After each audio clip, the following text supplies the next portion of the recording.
구글과 메타가 자체 AI 칩을 만든다고 합니다. 그럼에도 불구하고 엔비디아는 AI 시장의 최대 75%를 유지할 것이라고 합니다. 테슬라는 FSD 구독 가격을 월 199달러에서 99달러로 대폭 인하했다고 발표했습니다. 주식에는 어떤 영향을 미칠까요? 그리고 여러분은 누군가의 것을 훔치는 것으로 일을 시작해 본 적 있나요? 여기 사이토 다카시의 도서 인류의 조건에 나오는 야마다라는 야구 선수의 이야기가 있습니다. 그는 남의 것을 훔쳐서 성공적인 선수가 되었습니다. 자세한 이야기를 소개합니다.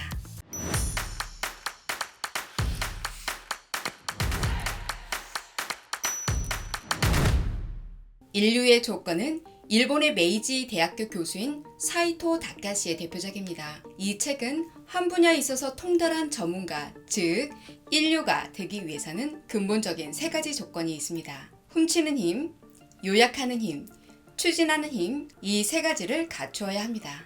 1970년대 일본의 퍼시픽 리그를 대표하던 한큐 브레이브의 간판 투수인 야마다 히사시가 있습니다. 그는 언더 투구 폼으로 프로 야구에서 284승이라는 진기록을 남겼습니다. 언더핸드 투구폼은 팔의 각도를 허리 아래로 내린 형태로 공을 아래로부터 퍼올리듯이 던지는 투구폼입니다. 투구가 던지는 공의 낙폭이 크다는 장점이 있지만 공의 스피드가 느린 단점이 있습니다.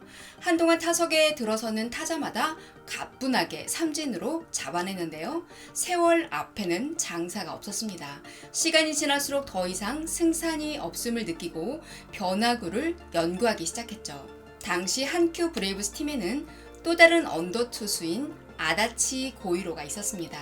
아다치는 야마다와 대조적으로 커브와 싱커 기술로 상대를 제압하는 피칭 기술을 구사하는 선수였습니다.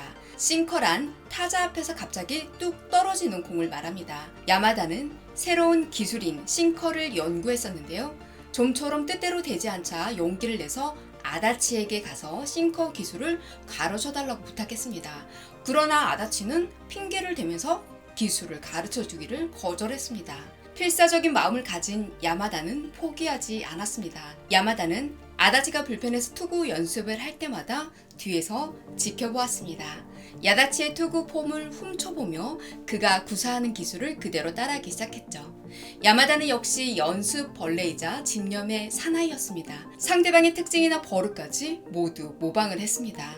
그리고 그 기술이 몸에 익을 무렵에는 그의 것이 되어버린 것입니다.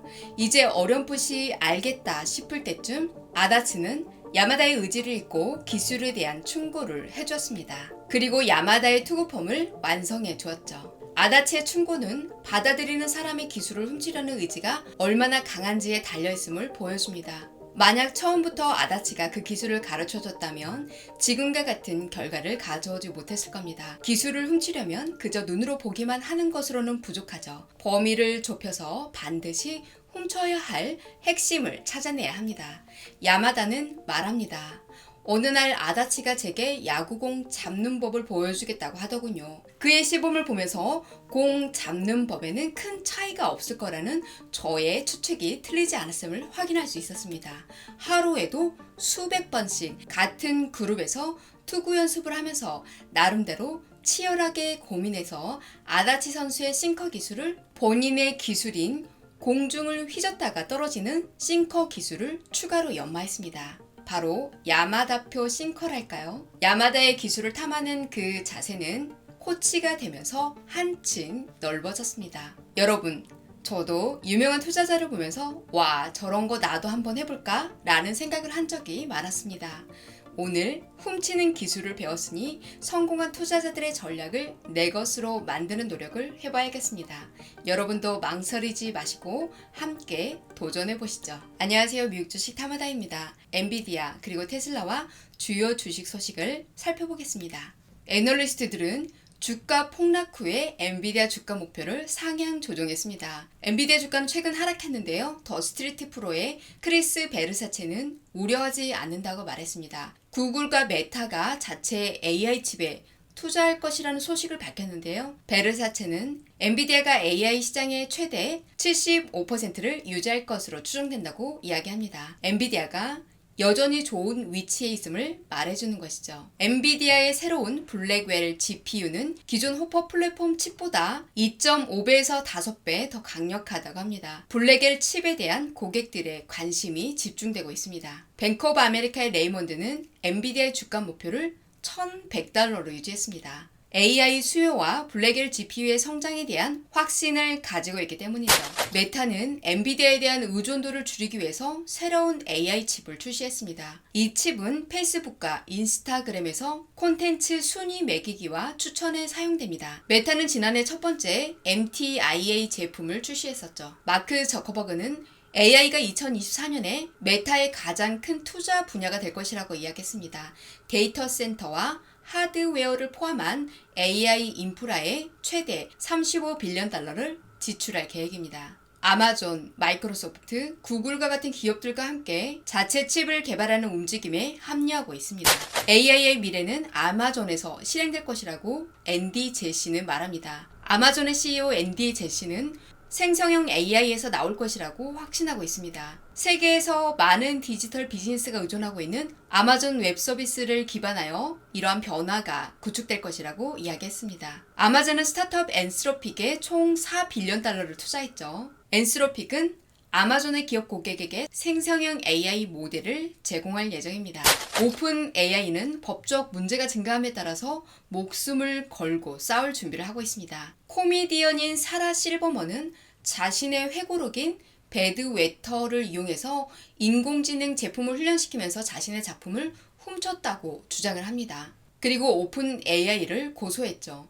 최근 몇 달 사이에 법적 공격이 급증하고 있습니다.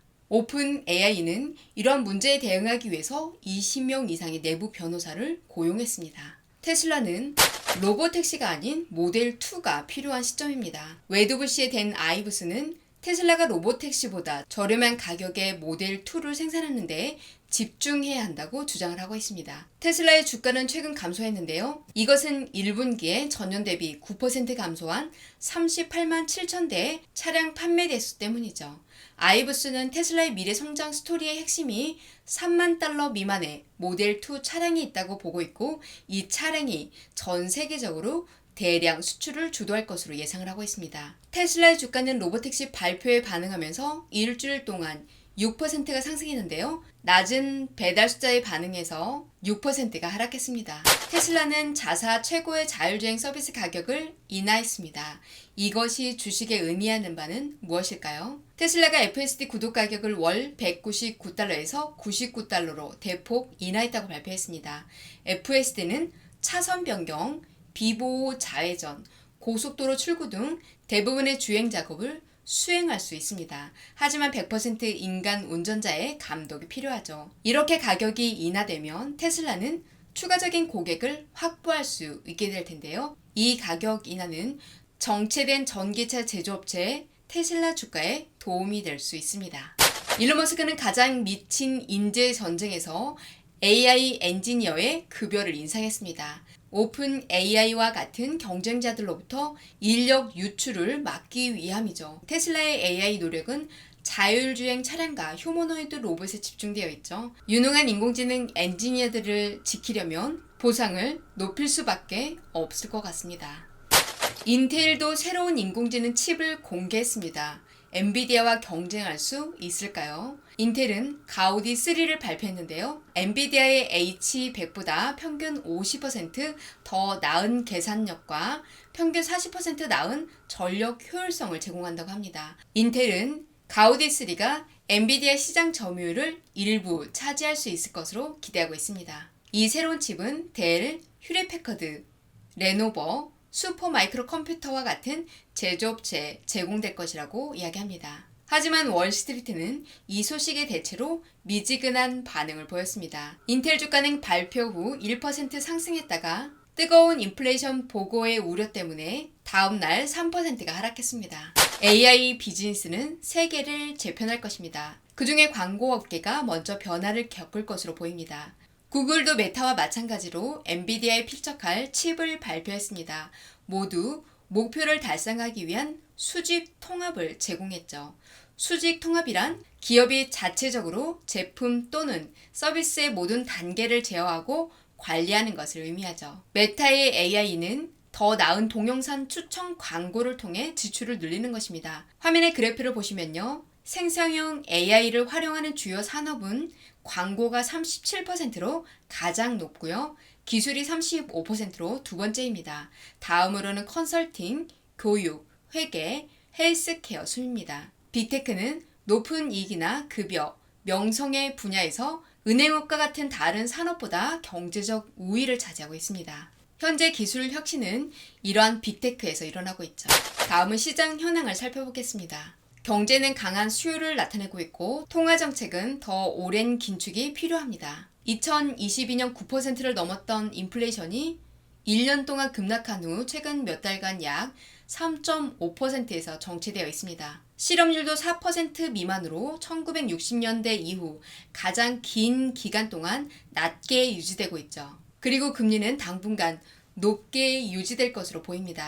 최근 주식은 2024년 중 가장 급격한 주간 하락을 겪었죠. 지난 금요일 이스라엘이 시리아 다마스쿠스에서 이란 사령관과 여러 명을 살해했습니다. 이에 대한 보복으로 이란이 앞으로 며칠 안에 이스라엘을 공격할 가능성이 있다고 보고 있습니다. 이러한 이슈와 더불어 예상보다 강한 인플레이션 리포트로 인해서 불안감에 휩싸여 하락했던 거죠. 인플레이션은 주택 시장에서 찾아옵니다. 새로운 주택 부족과 재택근무라는 라이프 스타일에 맞춰서 넓은 주거 공간에 대한 수요가 증가했습니다. 그러면서 평균 가격이 상승한 거죠. 주택담보 금리도 오르고 있습니다. 30년 만기 모기지 평균 금리는 이번 주에 약 6.9%까지 올랐습니다. 지난해 가을에는 8% 이상까지 올랐었죠.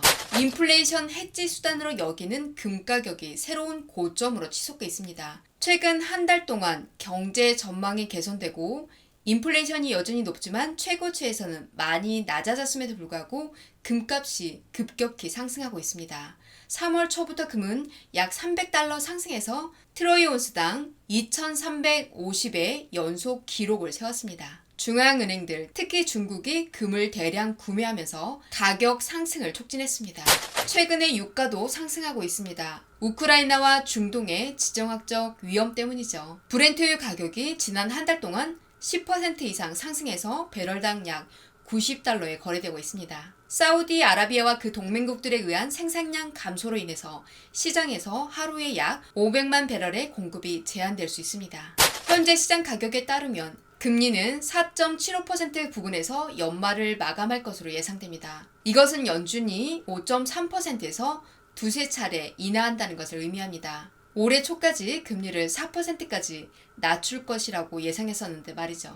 주식시장이 가라앉기 시작했는데요. 실적 발표로 턴어라운드를 할 수 있을 것으로 예상합니다. 시티그룹과 UBS는 S&P 500 지수의 상승을 예상하고 있고요. 특히 시티그룹은 S&P 지수가 5,700에 이를 것으로 보고 있습니다. 기업들의 강한 실적과 노동시장 그리고 제조업 데이터의 긍정적인 신호가 시장에 긍정적인 영향을 줄 것으로 예상하고 있습니다. 오늘 준비한 영상은 여기까지입니다. 여러분, 야마다 히사시의 이야기에서 볼 수 있듯이 성공을 위해서는 타인의 기술을 관찰하고 배우는 것이 중요합니다. 끊임없이 훔치는 힘, 요약하는 힘, 추진하는 힘을 길러나가 봅시다. 그래서 주가의 움직임을 미리 예측해 성공적인 투자를 해나가시기 바라겠습니다. 여러분의 의견과 댓글은 제 영상의 소중한 자료가 됩니다.